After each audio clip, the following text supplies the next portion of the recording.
আসসালামু আলাইকুম, welcome to kitchen craft. আজ আমি তৈরি করব দারুণ মজার এগ স্যুপ।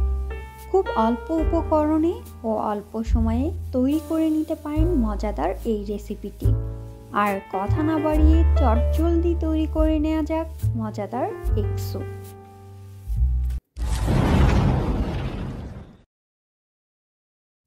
দারুণ মজার এগ স্যুপ তৈরির জন্য নিয়ে নিচ্ছি ডিম 8টি, সামান্য টমেটো কুচি, সামান্য গাজর কুচি, কিছু লেমন গ্রাস আর সামান্য কর্নফ্লাওয়ার।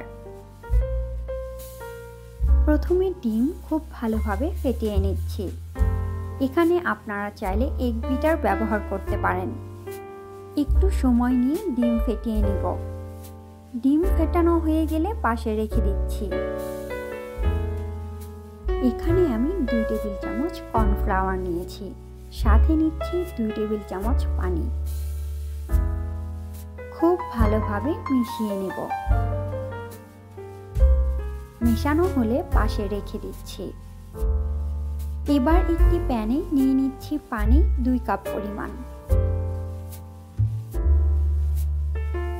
পানি হালকা গরম হয়ে আসলে অ্যাড করছি সামান্য গাজর কুচি আর সামান্য টমেটো কুচি। অ্যাড করছি সামান্য কাঁচামরিচ কুচি, এটা অপশনাল, চাইলে স্কিপ করতে পারেন। দিয়ে দিচ্ছি লেমন গ্রাস। লেমন গ্রাস না থাকলে সামান্য লেবুর রস ব্যবহার করতে পারেন।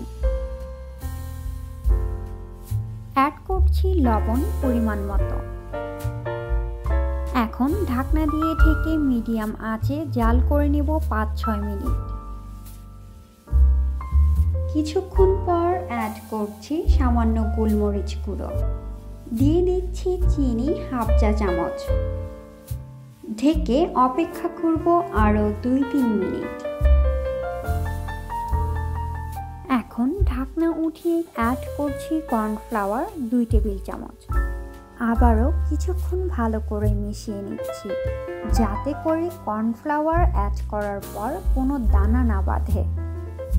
কর্নফ্লাওয়ার না থাকলে আপনারা চাইলে সামান্য ময়দা মিক্স করে ব্যবহার করতে পারেন। কর্নফ্লাওয়ার দেবার পর 2-3 মিনিট খুব ভালোভাবে নেড়ে মিক্স করে নিব। অ্যাড করছি আগে থেকে ফেটিয়ে রাখা ডিম। ডিম একবারে অ্যাড না করে অল্প অল্প করে কিছুক্ষণ পর পর অ্যাড করছি। খুব ভালোভাবে মিশিয়ে নিচ্ছি। ডিম দেওয়া হলে খুব ভালোভাবে নেড়ে আবারও অপেক্ষা করব 2-3 মিনিট। 2 মিনিট পর চুলার ফ্লেম অফ করে দিয়ে স্যুপ নামিয়ে নিচ্ছি।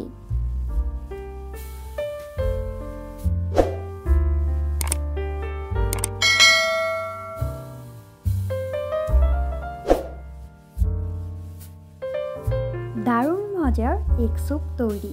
এখন পরিবেশনের পালা। দেখতেই পারছেন এগ স্যুপের কালারটা খুবই সুন্দর হয়েছে আর খেতেও দারুণ। আপনারা বাসায় অবশ্যই ট্রাই করবেন, কেমন হলো জানাবেন কমেন্টে। আর আমার রেসিপি ভালো লাগলে অবশ্যই লাইক, কমেন্ট এবং শেয়ার করে পাশে থাকবেন।